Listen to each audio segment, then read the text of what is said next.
Today on Animal Fact Files, we're discussing crinoids.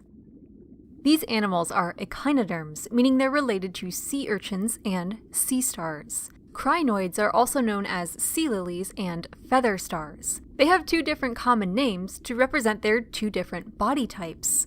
Crinoids were once much more abundant, especially during the Paleozoic era. There are somewhere around 5,000 known species from prehistoric times, but today there are approximately 600 living species, and they're considered generally rare in comparison to their previous distribution. One type, commonly known as the sea lily, really does look like a flower underwater. Sea lilies have a stalk that attaches to substrate on the ocean floor and is topped with branching arms that could be said look somewhat like flower petals.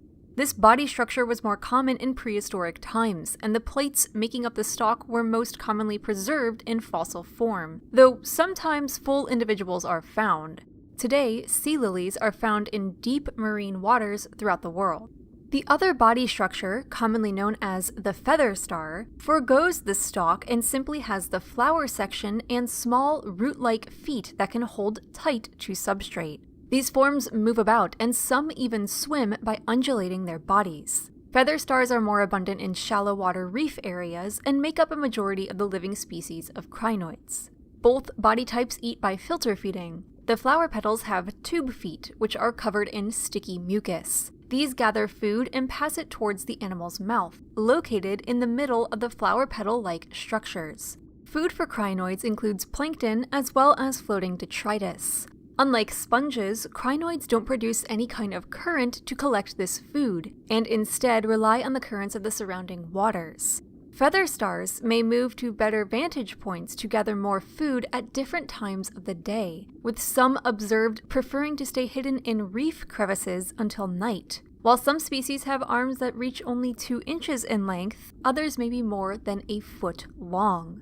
Like sea stars, crinoids can regrow lost body parts, so if their delicate, sticky arms are removed by predatory fish or other animals, they will be regenerated. Parasites may enter the digestive system of crinoids and eat the food the crinoids collect before the crinoids themselves are able to digest the food. Sea urchins may also attack and eat their stems. Crinoids are distinctly either male or female, like sea urchins, and their reproductive organs are typically located in their limbs. Eggs and sperm are released into the water where they'll be fertilized, though some species, especially the deep-water sea lilies, brood their eggs in specialized sacs on their arms. Free-swimming larvae hatch from eggs and settle to the bottom after a few days. They develop a stalk and mature until they become adults. In feather stars, these adults break away from the stem. We weren't able to find out how long these animals live. However, evidence suggests that they and their ancestors have been living on our planet for at least 480 million years.